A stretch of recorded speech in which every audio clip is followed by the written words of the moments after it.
Welcome to the Cyber Tech Podcast, inside the minds of everyday IT and cyber pros, powered by AspireByte, hosted by Mike Fierros. Real life stories, real careers, real world experience. Each episode brings you honest conversations with people working across the tech field, from cybersecurity and information security to IT, sharing lessons learned, challenges faced, and what it truly takes to build and sustain a career in tech. Let's get into it. Hey guys, how's it going? Cyber Tech Podcast, inside the minds of everyday IT and cyber pros. And this is episode number 39. But before we get to episode number 39, if this is your first time listening to the Cyber Tech Podcast, be sure to subscribe to the AspireByte YouTube channel, where we share all full Cyber Tech Podcast episodes, clips, and tech-focused content. And while you're there, like and share the videos to help spread the word. You can listen to every episode of Cyber Tech Podcast on Spotify. If you've been enjoying the show, give us a 5-star rating, drop a quick comment, and share it with others. It helps us reach more people, keeps the mission going, and thank you for everyone who's already done that. Want to explore more? Visit the AspireByte Hub at aspirebyte.carrd.co. It's your all-in-one starting point for podcast links, merch, and more. Speaking of merch, check out the AspireByte shop at aspirebyte.myspreadshop.com. Rep the mission wherever you go, and thank you for all your support. We have a little over 103, I think 107 subscribers on the YouTube channel, so I appreciate that, guys. And now let's get into episode number 39. And if you guys remember, or you're familiar with Ronald Wong, episode number 8, episode number 12 with Daniel Lowrie, and episode number 15 with Wes Bryant, formerly from ITProTV. And I essentially, I recommend you guys checking those episodes out. I essentially, as a young IT professional, young man, when I got into IT after law enforcement, I started watching ITProTV. That's what my director recommended to learn stuff and get my feet wet. This episode is going to be really, really awesome. I have a guest that's also a former colleague and also former employee of ITProTV. This is no other than Kathy Chambers, founder and storytelling strategist, Kathy Chambers Media, host of Authentically Cyber podcast, and cybersecurity educator, speaker, and media professional. How's it going, Kathy? It's great. It's good to be here. Thanks for having me on, Mike. I love to get you on here, Kathy, because you have such a unique skill set. You have, media, cybersecurity, marketing, and you bring a different skill set when it comes to students, career changers, maybe even professionals already careering in the field, whether IT or cyber, that's maybe even thinking about media, or, media folks thinking about cyber, or maybe technical field. And you have such a unique skill set, and I can't wait to get in the interview and talk about your time with Ronnie, Wes, and Daniel, and learn all what you do. I'll share good stories only about those guys. There we go. For folks that aren't familiar with your work, your background with ITProTV, kind of talk a little bit about yourself and how you got into media and cyber. Sure. So I graduated Southern Illinois University a long time ago, and I got my bachelor's and master's in communications with a focus on radio and TV. So Nice. My time in media started way back in college, and when I graduated, I jumped right into being a TV news producer, and I did that for more than a decade. And then eventually I decided it was time for a change, sort of change. I stayed in media, but I went to the University of Florida, and I was there for 5 years. And that's where I learned a lot about field production and video promotions. So we were doing videos for all the different colleges on Nice. campus. And then after I left there, I went into freelance for a while and some other jobs here and there in marketing. And I got a phone call one day from a friend there at ITProTV. He was the production manager. And he said, "Hey, Kathy, we're getting ready to launch this new product, and we want you to come in and be the one to do it." And I was like, "Sure, what is it?" And at the time, Michael, it wasn't IT. They were launching an audit product. So this was all audit training. And the same format as what you were used to watching back in the day at ITProTV, like the 2-person format. And so I did not have to be an auditor, right? I was the host. And as the host of the show, you kind of play a student role. And your job is just to ask questions during the training, and questions that you as the listener would probably have. That was my job. And so I said, sure. I went in and hosted more than 200 audit episodes. I always joke that I should have taken some kind of certification at that point, because I hosted so many shows that I felt like, maybe not a top auditor, but I definitely could have done like some kind of entry level role. That's for sure. So, I always saw, Daniel and Ronnie and Wes and all them, they were in the other studios, always laughing and having a good time. And I really wanted to try it, at least try it out. Uh-huh. So I asked, and I kind of just had to wait my turn, wait until there was an opportunity for me to do something different because I was hired to do audit. I was not hired to do those other courses. So an Mhm. opportunity came up, and they were like, "Hey, what would you think about hosting CEH, which is the Certified Ethical Hacker certification?" Mm. And at the time, Michael, I knew nothing about cyber, and so I was just like, "Sure, sure, why Yeah. not?" And Daniel was my desk mate. We used to give each other crap all the time. We weren't really good friends then, but we were like acquaintances. Uh-huh. And we got into the studio, and we spent, now if you're familiar with the certification, it's huge. It's very long. So Yeah. we spent hours, Wow. weeks in the studio together. We became best friends. And that was my introduction to cyber. So I always say Nice. it's Daniel's fault that I'm here. He introduced me to the field. But I fell in love with it. I fell in love with it. And people are like, That's why? awesome. Like, what was it about cyber that attracted you? And I always say it's because of my news background. So in news, I was in breaking news. I still listen to news. Like, I love that side of Nice. it. And cyber is like breaking news to me. It's like every day there's something new. Every day there's a new threat. Every day there's a new tool. Every day. And so just kind of the drama of it all. And dude, I know the movies aren't true. I know the hacker Yeah. movies aren't true. Okay. Especially after watching Daniel try to get into something and know that it doesn't take a matter of minutes. It takes weeks sometimes to break into Yeah. something. I know that's not true, but I fall for it. I love those movies. Like, I really get into it. Now, Uh, to be honest with you, it's kind of a bummer that it's not true. Like, I want it to yeah. be true. Like, I want the hackers to be able just to pull up a laptop real quick and get in. Like, I kind of. So anyway, Uh-huh. I fell in love with the drama of it all, and it just kind of took off from there. We started a show together called All Things Cybersecurity, Nice. and through that show, I had to book all the guests, and that is how I got into the industry. Is I had Awesome. to call people and email people. They all said yes. They all came on the show, and then afterwards, as you probably know, like, it's so important to network and so important to keep in touch with Yeah. people. And I did. I just kept in touch with them. I sent them messages. I followed their work. I followed their podcasts. I followed their Nice. webinars. I went to the conference. I did all the things that we tell people to do because I enjoyed it. Right? It wasn't Yeah. something I had to do. It's something that I really wanted to do. That's so awesome, Kathy. That's an awesome story. It's funny, right? Like, while you're telling your story about, I started also in media working in radio in college. And, at that point in my career, well, as a student at the local college, like I imagined myself, I'm going to work in a radio station in Seattle or New York, maybe Power 106 and FM in LA, and interview Fat Joe, and, or maybe do some engineering stuff. But like, we don't know what the future has for us. And you touch on a good point. You liked it, you enjoyed it. And so the enjoyment of like working in media, but then also the curiosity and enjoyment of working in cyber, and you got to know a bunch of folks out there, Daniel, Lowrie, Ronnie, and Wes, and everybody over there at ITProTV, and just other folks in the industry. It's amazing, right? Like it's when you look back at it, because I could definitely relate to you when you're working in media, and then you kind of look back like, how did I even get here? Yeah, sure, and Yeah, I took such a winding road, like, yeah, to yeah. get here. Like, when I tell the story, I've gotten really good at narrowing it down. Like, I mean, if you Uh-huh. would have asked me this, like, a year ago, it would have taken me a good 30 minutes just to say my background because I'm like, "What do I cut out? What do I cut out?" But, yeah, it's a real winding road, and, like, when you said, imagine working at a station in Seattle or New York, I was that same way. Like, I wanted to be Yeah. an executive producer in New York City. I could picture it. At the time, I never wanted to be Mhm. married. Like, I was a career woman. That's what I was going to do. And Yeah, then I fell in love and I got married and everything changed, right? Like, for yeah. the better, for good. But True. looking back, it's just funny. And then I was like, I got here because through of a series of events and decisions that I made. And I Mm. just feel really fortunate that this is where I landed because, life can take you different ways. So I feel very grateful to be here for sure.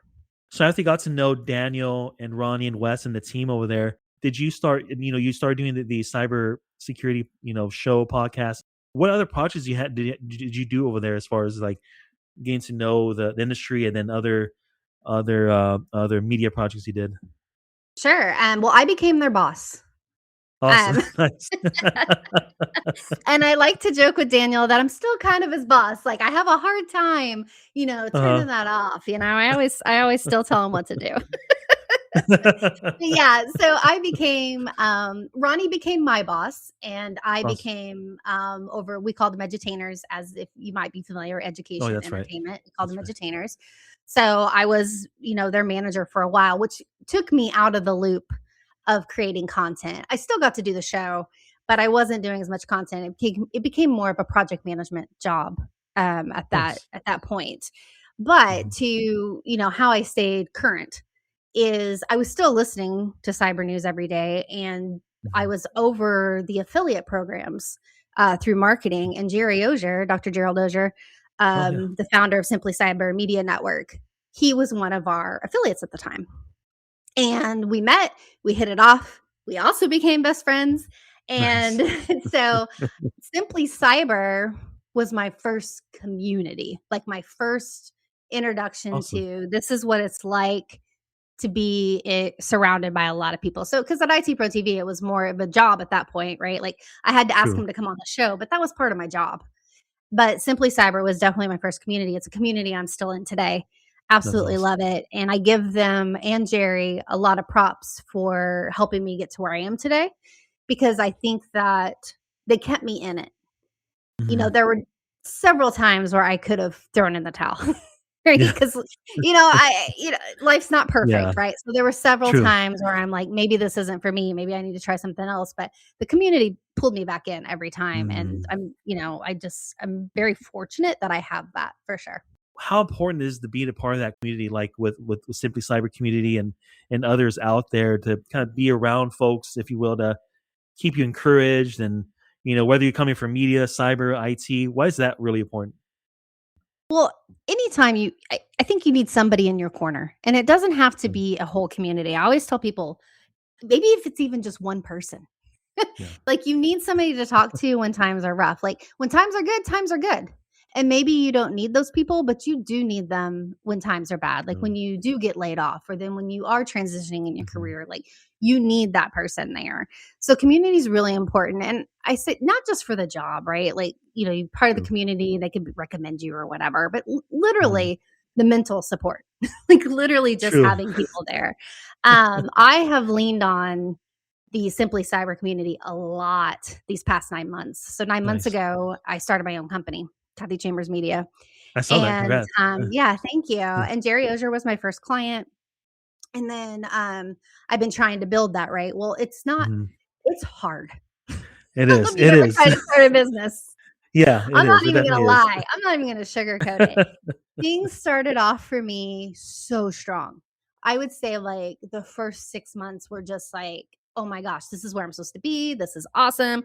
I had Mhm. projects coming in. I was traveling. I was like it was just really, really good. And summer came and it just stopped. Like Yeah. nothing. And then I'm like, "Well, crap. Like, I have a family, I have a house." So I'm like, Yeah. "What am I gonna do?" And so now I'm just, like, looking for side jobs because I don't wanna quit. Like, I wanna continue to build the True. business. Like I said, I love this community. My focus Mhm. now is working with, cybersecurity executives and leadership, and doing thought leadership pieces, and doing the Nice. podcasts and the videos to help propel their careers. And it's kinda like, "Let me help you, that'll help me," right? Like, let's help each other, For let's do sure. some really cool things. But it's been hard, really Yeah. hard. And if I didn't have that community, you had mentioned my podcast, they all come on. Yeah. It premieres on Tuesdays at 9:30 in the morning, and they all get in Yeah. the live chat, and they're all like, they're there. They're there for me. They're there for the show and the guests, but like True. 100% they're there because they're supporting me. And I'm like, I wouldn't do the show if they weren't there. I wouldn't do it. And I True. also would have a really hard time keeping going with a business that's been really tough if they weren't there. Like, it's just so important to have them there. So I'm very grateful. I completely agree with that, and especially coming from like a media background, creative background. Working in radio when I was younger, I'm sure you can relate to this. Working in TV and stuff like that. The projects that we do, everything that we do, you wonder at times, is everybody listening to this?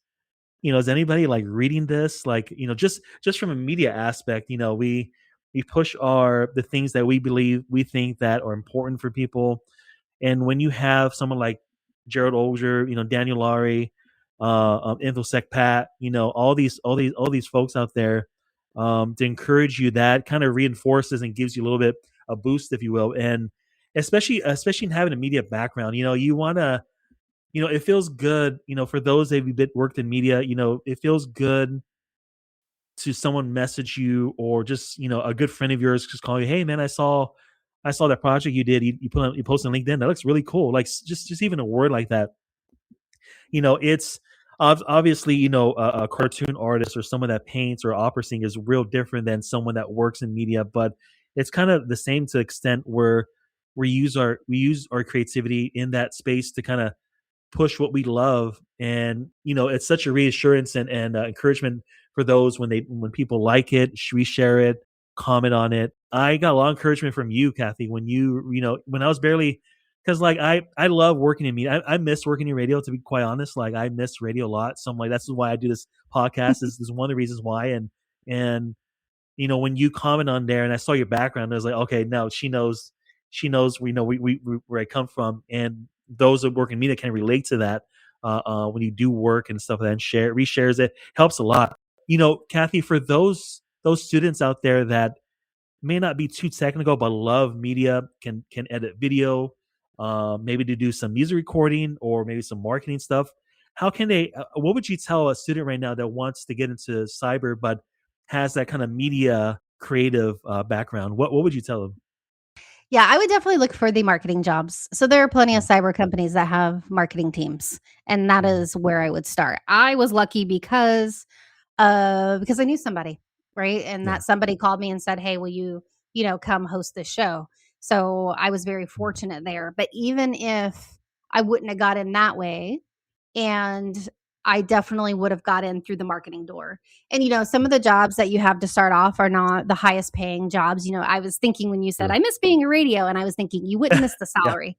I mean, it's terrible that's money. true. It That's true. takes years to make a living in TV, Yeah. unless you or in radio, unless you're the main anchor. If you're the main anchor or the main host of the show, they get all the money. The people like me who are behind the scenes don't. It takes a True. lot of True. years. Yeah. It took me almost 15 to start making money in TV. It takes a long time. Yeah. But yeah, I would, even in marketing's kind of the same way. You're not going to make a ton of money right out the gate when you graduate, but you will be able to support yourself. Mhm. And yeah, look at cyber companies for sure. And they all have marketing teams. And then if you don't have any luck there, right? Because say you don't know Mm. anybody yet, I would look at startup companies. So there are a lot of Mm. startups, and even with my business now, I'm looking at, hey, where are these startup companies and who needs help and how can I be the one to help them? Mm. So then you're just kind of a freelancer or a contractor, but now that you can put that on your resume, and it could be some small business that's like starting in your town, right? Some small True. MSP, or you got to kind of think outside the box. It doesn't have Mhm. to be cybersecurity. It can just be some kind of small tech company, just to get your foot in the door and get that experience. And like you said, True. you started your own podcast. There is nothing saying you can't do that too. You True. can start Very your own true. YouTube channel, your own podcast, your own videos, Yes. just to show that you know what you're doing. And you can Mhm. build your own personal brand to show you know what you're doing. And so that's the cool thing about being creative. Yeah. It's tough though. And I will tell you, I tried not to do it. So I skipped this kind of, there's a gap in my employment history. If you were looking at my resume and you're like, hey, what happened between these years?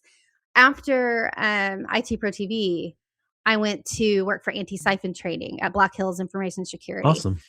Yeah. So awesome people, right? Like awesome people. Yeah. I have a lot of Mhm. respect for, John and Erica who run the company. Yeah. But I came in there as a project manager. And because I had been the manager over at IT Pro TV, and I was like, oh, I could do this. I could Mhm. be over, their training and webinars and stuff. I could do that. But what happened is like IT Pro TV, I had an outlet. I had the podcast, and I could do videos if I wanted. Like, I Mm. had that option. But when I stepped into a full-time project management role, this is your job for a pretty big company, Mhm. there was no outlet, right? There was no Uh-huh. there was no creative outlet, and I did Yeah. it for, I think it was a year and a half, and then I was Nice. like, I can't do it anymore. I just wanna be creative. I just want to create cool things. Yeah. How can I do that? And the Yeah. only way, for me anyway, the only way to do it the Mm, way I wanted to do was to leave and start it myself. And they yeah. were very supportive of that decision. And, I still, keep in touch with them. Great company, Yeah. great people. But it's hard not being creative when you're creative. It's I really totally tough. agree. I totally agree. So, yeah. You mentioned about having an outlet. I totally understand that. My current role. For those that us that work in IT and stuff like that, and they have that creative, itch, if you will. Like there's times I can't wait to do an interview like we're doing right now, or working on the book. And I love story building, like Yeah. character Oh my development gosh. and We stuff like haven't that. even got there yet. Love stories. Yeah, for You know, sure. and yeah, and I'd love that. And there's nothing like, of course, Kathy, those folks that work in cyber, red team, blue team, purple teams, even GRC at times, it gets stressed out, and having that outlet, like you mentioned, like especially a creative outlet where you just kind of unwind, de-stress yourself, build that world, imaginary world that no one knows about yet, or people don't really get it yet. They don't see the final product yet. It helps you. It really helps you kind of like decompress. You can show your family members and whatnot, and it's kind of similar to like someone that loves playing guitar or music, and Yes. just rock Yes. out playing drums, just like that. You de-stress a little bit, you unwind, and you get your creative itch going on like that, for Yeah. sure. And besides the creative side, I forgot who I was talking to about this the other day, but Mm, because I work at home, mm, so I haven't always worked at home. Like, I think I've been working at home now for 3 years, but it has not nice. always been that way for me. I used to have to go into the office all the time. But Mm, because I work at home, I don't talk to a lot of people. Now, I message a yeah, lot of people yeah. like constantly on LinkedIn, on Discord. Like, I'm in there. I'm Chatty Cathy. Like, I live up to the name. Uh-huh. I'm always talking to people. But man, it feels good to do an interview. Like, it feels good. I'm like, "Oh, It wow, I am does. talking to another human about things that we are both interested in, and this Uh-huh. is super cool." And when I started my podcast, which wasn't that long ago, that was, like, the first thing I thought was like, "Oh, this is Yeah. nice. This is nice." And some Uh-huh. people think I get paid to do the podcast, and, like, I'm always like, "No, nobody pays me." Yeah, I If you're feel you. listening now and would like to sponsor, I will take your sponsorship. There we Yeah, like, go. nobody pays me. I really right now, I do it because I love it and I love the Yeah, people. There will come a time, and I've asked for sponsors, for just sure. recently. There will come a time where I'm going to need that, but for right now, it's Yeah. just so good to have those conversations with real humans instead of, Yeah. ChatGPT. Yeah. No, I agree, especially for those that work remotely. I work remotely as well, and it's nice to, I'm in Zoom calls all day with my team, and vendors and clients and stuff, but there's nothing like, talking to someone like yourself, or another person, interviewing, doing something creative, if you will, helping other people. And yeah, I myself, I don't get paid either. I tell my wife, I'm gonna interview so and so, and you have my calendar. You know how long it lasts, so she's like, "Have at it." So she knows like, okay, Mike has his time. He's gonna be in there, do his thing, and then he's gonna get out. So it's awesome to have that family support too, especially working in tech, and also doing media stuff. Like it's kind of a double. It's weird. It's kind of like a double edged sword where it's like you spend so much time doing tech and then media, and then maybe sometimes both, that like you're like your family members are like, what do you do? Like, do you work in tech? Do you do media? I see you're talking Yes. to like a CISO, but then you're editing video to producer. What do and so it just shows that that you're the person like that is both creative and technical at the same time, and I think that's a really cool skill set to have. Yeah, it's a lot of work. It's a lot of Yeah, it work. is. The It is. podcast and, Yeah. videos and, somebody said, "Well, why don't you just have an editor?" I was like, "Well, when I have money, that is the Yeah. first thing I will hire Yeah, because I do exactly. all my own editing, but I do not want to. I have never claimed to be an editor. I don't wanna be full-time editor, but I do it now Yeah. because I have to do it, and, Yeah. I have somebody I'm actually talking to right now about them contracting me Nice. to, edit their podcast, That's which I'm awesome. happily going to do. But for my own, boy, would it be nice to be like, here, take this, edit Yeah, this for me. And you don't do the video, so you're smart. I maybe should have just done the audio, but I'm a big go big or go home type person, so I went all in on it for sure. that's awesome. I love, so I have that radio background and audio background, and being a former DJ, I love like splicing audio edits. I love that. I'm a nerd. I know it's kind of boring for some folks that work in media, like you edit audio, that's all you do. Because I have friends that work in media, they're like, dude, you just do audio. I do video too. I'm not the best at it, but my passion, or like my skill set, is just audio editing in general, and whatnot. So I love doing that, and there's nothing like it. Yeah. We mentioned storytelling. So I love to Yeah. write and I love to tell the stories Hmm. and I love to produce the content. And so, my dream scenario is I have a team. And Yeah. I'm like, this is what we're producing. And I have a videographer and I have an editor and I have the audio and I have, I have that. That's the big Uh-huh. dream. And when I left Black Hills, that was the dream. I was going to Hmm. do production at conferences and for people who go to conferences and they have to do videos and like, in the podcasts and webinars. I had this vision Uh-huh. and nobody wants it in this industry. That's not what they want, right? They do want thought leadership. They do want to do the talks and the podcast, but a Hmm. full-on production company in cyber is really hard to get off the ground. And the people I talk to, they already have that either in-house or they've had a company that they've been working with for years, and that's just how it is.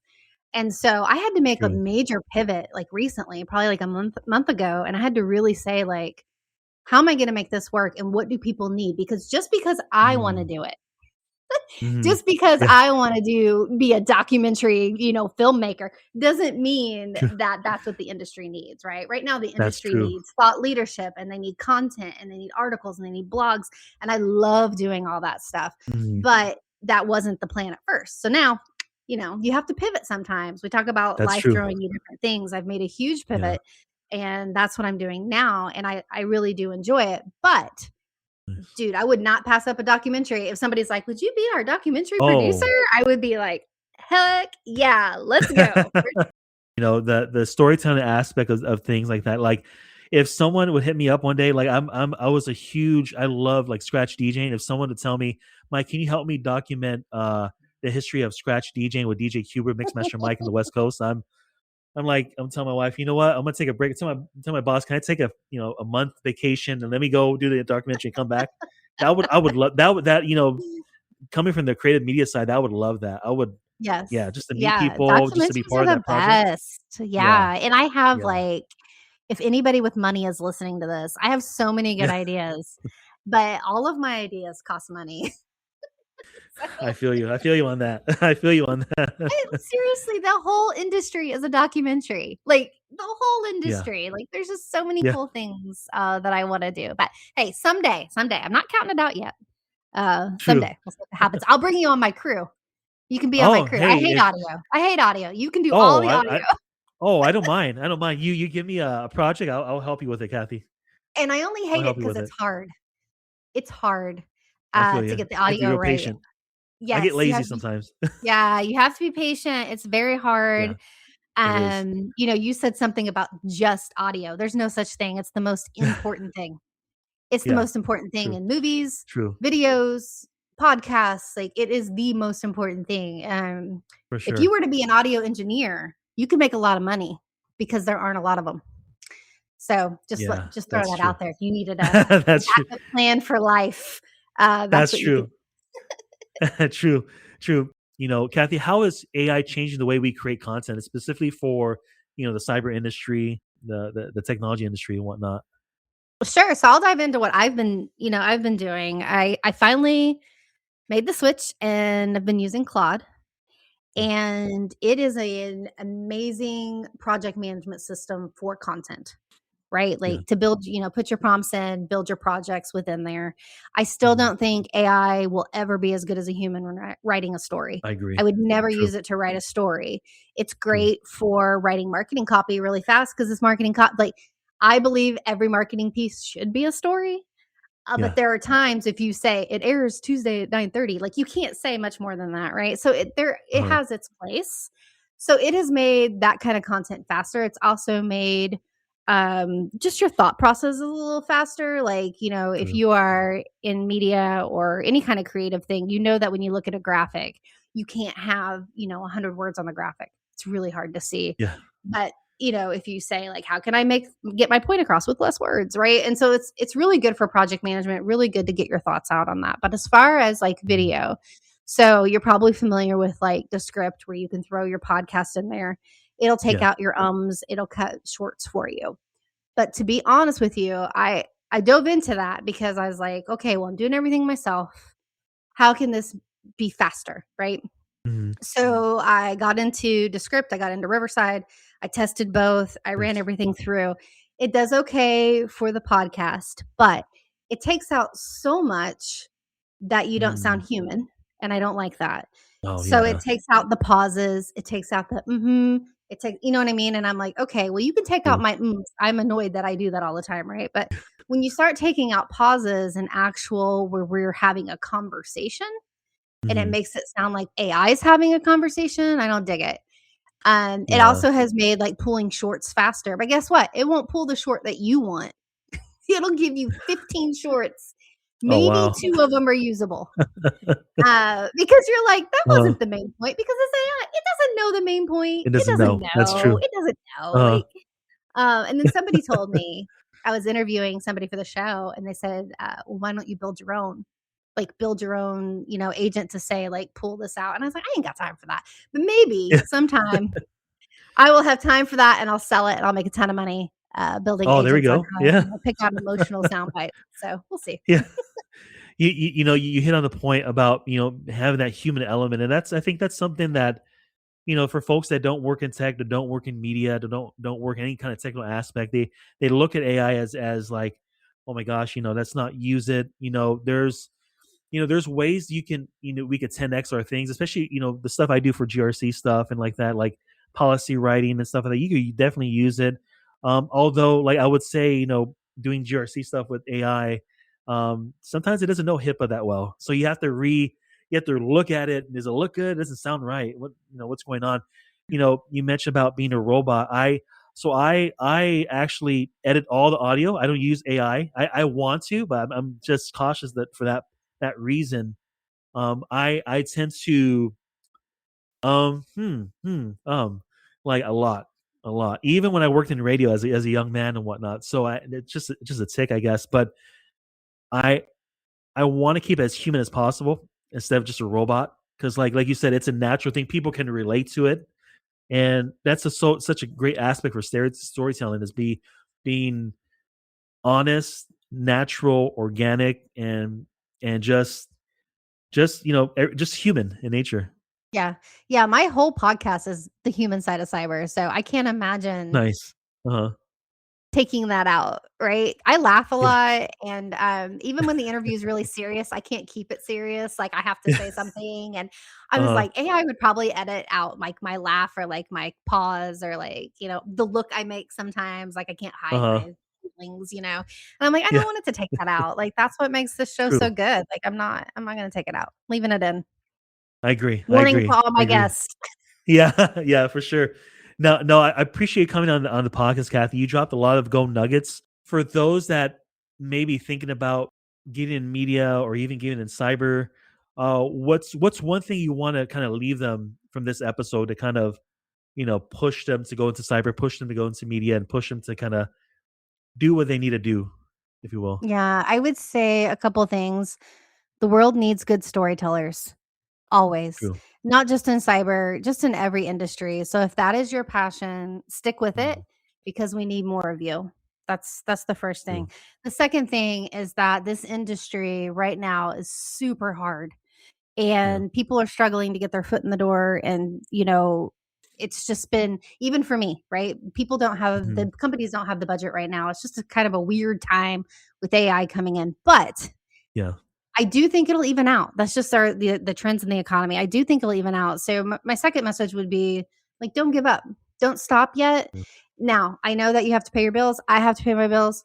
Get the job Yeah. that you can get. even if it's not in cyber or IT. Get the job, but don't True. stop studying. Don't stop learning. Don't stop networking. Don't ever stop networking. Yeah. And if you are a storyteller and a creative, Mm. share it now. Don't wait till you're ready. Just start sharing because Mike, you probably know this. You get better as you go. Yeah, You you looked do. at even, Yeah. and I have a TV background, but if you look at like my first episode to my later episodes, you're like, oh yeah, that's improved. It's like gotten so much better, right? And I even have True. that background. So like, just got to practice. It's just like anything else. But yeah, that'd be my message. Don't That's give up. Keep trying. Pepsi or Coke? Diet Coke. Diet Coke. Okay. I will not drink anything else. And if you were to give me a Pepsi, I will know it's Pepsi. If you were to give me a Coke Zero, I would know it's Coke Zero. Don't try to trick me. And at the restaurant, when they say, is Diet Pepsi okay? I say, absolutely not. Not okay. Diet Coke all the way. If you ever want to be my friend, buy me a Diet Coke. For those folks that want to get a hold of you or check out your content, where can they find it? I'm on LinkedIn all the time. So you can find me on LinkedIn, Kathy Chambers. I have a business page, Kathy Chambers Media. But if you want to connect with me personally, Kathy Chambers. And then the show airs on Tuesday mornings at 9:30 Eastern on the Authentically Cyber YouTube channel. I recommend you guys check out the Authentically Cyber podcast that Kathy does and check out her work, because especially for those that you listen that have like a media background, I know there's folks that listen to this particular podcast that have media background. Check out her work. You'll be encouraged with what she does, and check out her podcast too. Thank you. Thank you for Kathy. And this is episode number 39 of the Cyber Tech Podcast. Kathy Chambers. See you guys.